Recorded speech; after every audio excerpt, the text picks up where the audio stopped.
เอาละครับก็กราบสวัสดีคุณผู้ชมทุกท่านด้วยนะครับก็ยินดีต้อนรับเข้าสู่เกม Dragon Hash นะครับผมภาคแรกนั่นเองนะครับผมซึ่งวันนี้ผมก็เอาทุนมาที่ 1,000 นะครับผม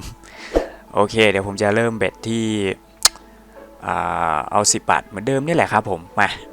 เดี๋ยวจะเป็นออโต้ไปเลยแล้วกันนะครับ50ออโต้ไปเลยนะครับผมพอดีว่าช่วงนี้ก็ยังไม่ทันได้ไปได้เมาส์กับคีย์บอร์ดนะก็ออโต้ไปก่อนนะครับเพราะมันกดไม่ค่อยติดนะครับสั่งไปยังไม่มาเลยไม่รู้ผมโดนแล้วหรือเปล่าไม่รู้นี่โดนอาทิตย์นึงแล้วนี่ของยังไม่มาเลยแต่ไม่เป็นไรครับผมเพื่อการทำคลิปผมทำได้หมดแหละ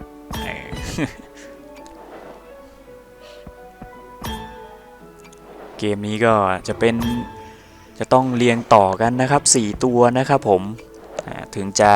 แตกให้นะครับมายังไม่มีอะไรมาเลยหมุนฟรีเล่นๆไปนี่ปานแล้วนะนี่ดูภาคแรกนั้นจะยังแตกดีอยู่หรือเปล่านะครับเพราะว่าคนส่วนใหญ่ตอนนี้คือเขาแห่กันไปเล่นภาค2กันแล้วนะครับแต่ผมก็ยังอยากจะลองภาคแรกดูนะเผื่อภาคแรกนั้นแบบมันจะมานะ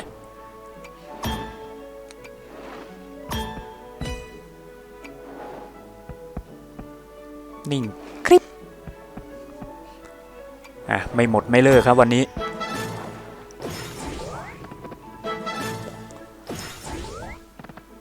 โอ้ยอีกตัวเดียวเองโถเอ้ย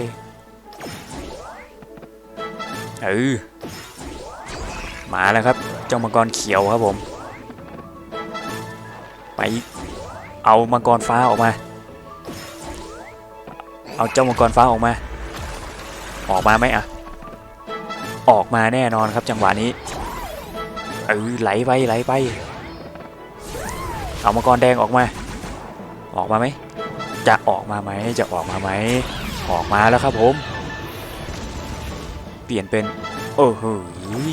เอาแม่ออกมาสิเอาแม่ออกมาเรียบร้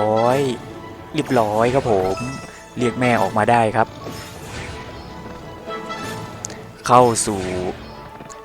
โหมดฟรีเกมนะครับผมเรามาดูกันครับว่าฟรีเกมนี้จะได้สักเท่าไหร่นะครับผมเป่าไปโอ้โหเข้ามาทำไมวะนี่โอ้ยก็ศูนย์แต่เนาะให้ไปสักคอมโบ2 คอมโบก็ไม่ได้เนาะเป่ามาทีเดียวหายเรียบเลยโอเคได้มา534ครับผมกับการหมุนธรรมดาเข้าโบนัสแม่งไม่ได้เลยบ้าเอ้ยมาตอนนี้กลับมาที่ 1,300 นะครับผมเอาใหม่ดูแก้มือดูเอาขอแก้มือหน่อยเถอะวะ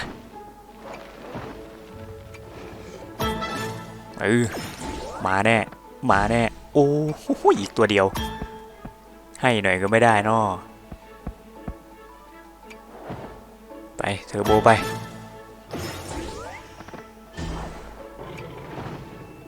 มาดูไหลไหมไม่ไหลนะครับ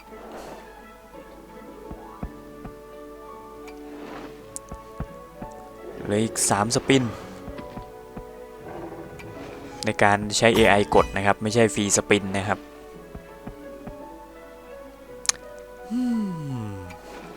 มันไม่ได้เลยวะมันไม่มาให้เลยศูนย์แล้วไปอีกไหลออกมาออกมาไม่เอาจะออกมาไหมโอ้อีก5 ตัวนะครับเฮ้ยศูนย์แล้ว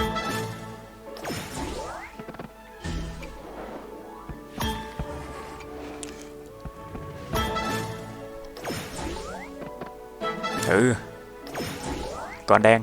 โอ้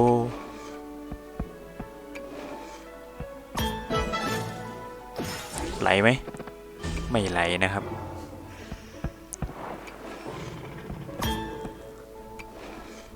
ถ้าจะให้ดีนะครับคือมังกรต้องออกมาทั้งหมด3ตัวนะครับผมมันถึงจะคุ้มนะครับ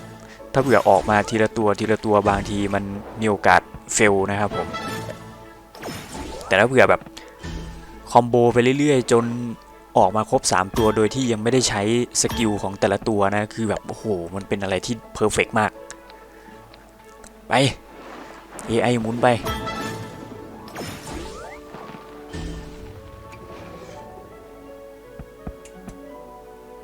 กดเองไม่มาก็ให้ AI มันมาเนี่ยแหละวะเผื่อมันจะมานะ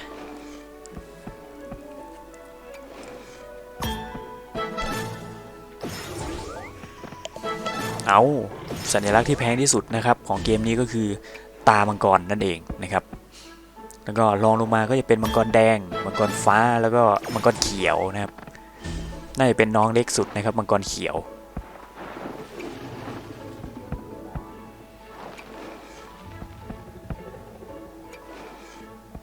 ฟรีทิ้งมากอะตอนนี้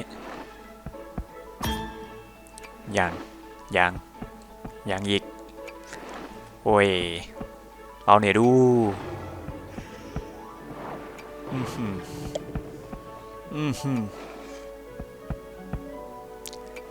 คือหมุนฟรีสุดๆอะตอนนี้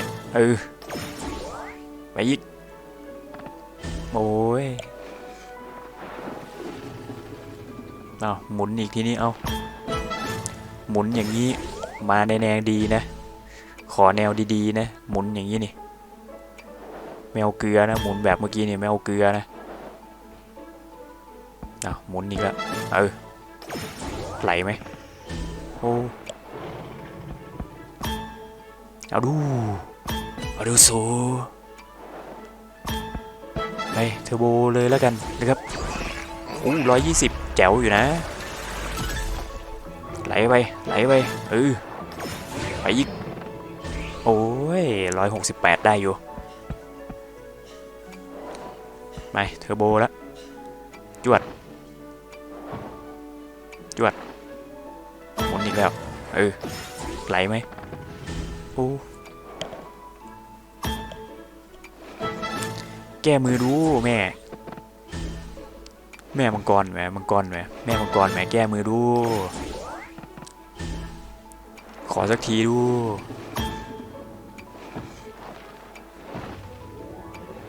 จะหมดแล้วเ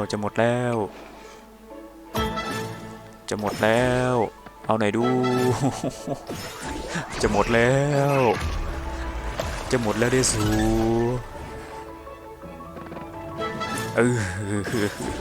จะหมดแล้วมาอีกไหลไปอีกโอ้ย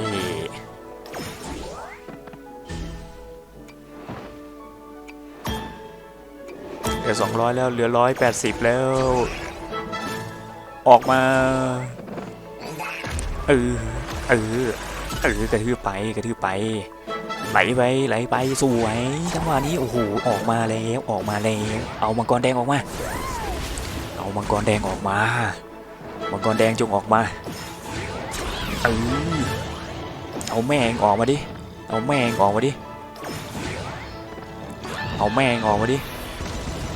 เปลี่ยนเป็นโอ้จะออกมาไหมเนาะเฮ้ยอีกนิดเดียวเอาเรียบร้อยจ้ามาแก้มือดู1,500สวยเลยจังหวะนี้เอาอีกขออีกนิดนึงสวยเลย3,000แล้วโอเคผมเอาแค่นี้แหละวันนี้ดูทรงแล้วน่าจะได้แค่นี้แหละก็เป็นยังไงกันบ้างครับสำหรับเกม Dragon Heist ภาคแรกนะครับผมก็ยังถือว่ามันก็50-50อะครับถามว่ามันดีกว่าภาค2ไหมมันก็ไม่ต่างอะไรกันมากนะครับผมแต่ผมรู้สึกว่าคนจะแห่ไปเล่นภาค2กันเยอะกว่านะแต่ภาคแรกนั้นก็ยังแตกดีอยู่นะแต่ขอแค่ให้มันเข้าคอมโบมาจนถึงหมด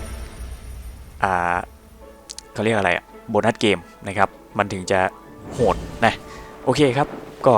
ก่อนจะจากกันไปนั้นก็ฝากกดไลค์กด Subscribe ช่องผมเพื่อเป็นกำลังใจให้ผมทำคลิปต่อไปด้วยแล้วกันนะครับไว้เจอกันใหม่คลิปหน้าสำหรับวันนี้สวัสดีจ้าบ๊ายบาย